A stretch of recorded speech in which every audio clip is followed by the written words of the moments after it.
The racial vilification laws in New South Wales today are weak and ineffective.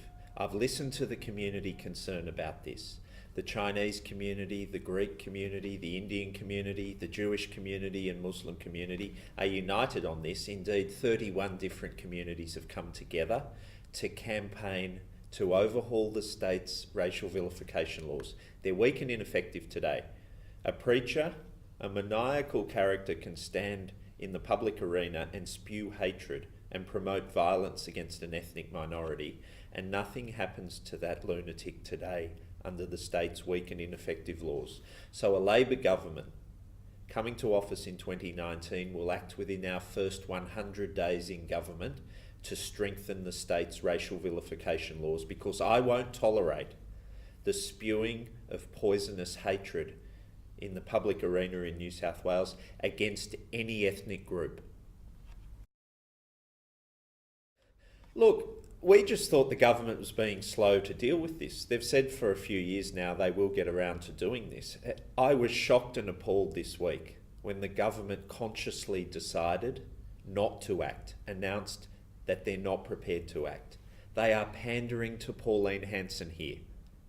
What's going on here is the Liberal Party have taken a conscious decision to play footsie with Pauline Hanson's One Nation, and in the process, they are giving licence to the hate mongers, those who spew poison and hatred and even incite violence against racial and ethnic minorities in New South Wales. This is an act of moral cowardice by the Berejiklian Cabinet this week. I will not tolerate it. This will be a top priority for the next Labor government of New South Wales to deliver strong and effective laws against racial vilification. We'll protect every racial and ethnic community in New South Wales from the hate mongers. So we'll strengthen the laws by moving them out of the Anti-Discrimination Act into the Crimes Act. This will be a crime. The promotion of racial hatred and violence will give police the power to act. So there'll be tough new laws under the state's criminal code, the Crimes Act, much stronger than has been the case.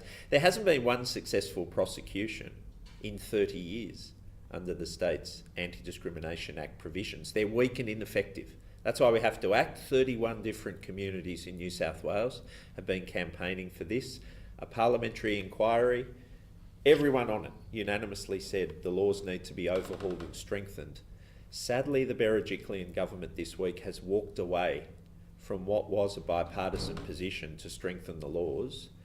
The Berejiklian cabinet this week has preferred to jump into bed with Pauline Hanson and her ilk rather than protecting all of the state's ethnic communities.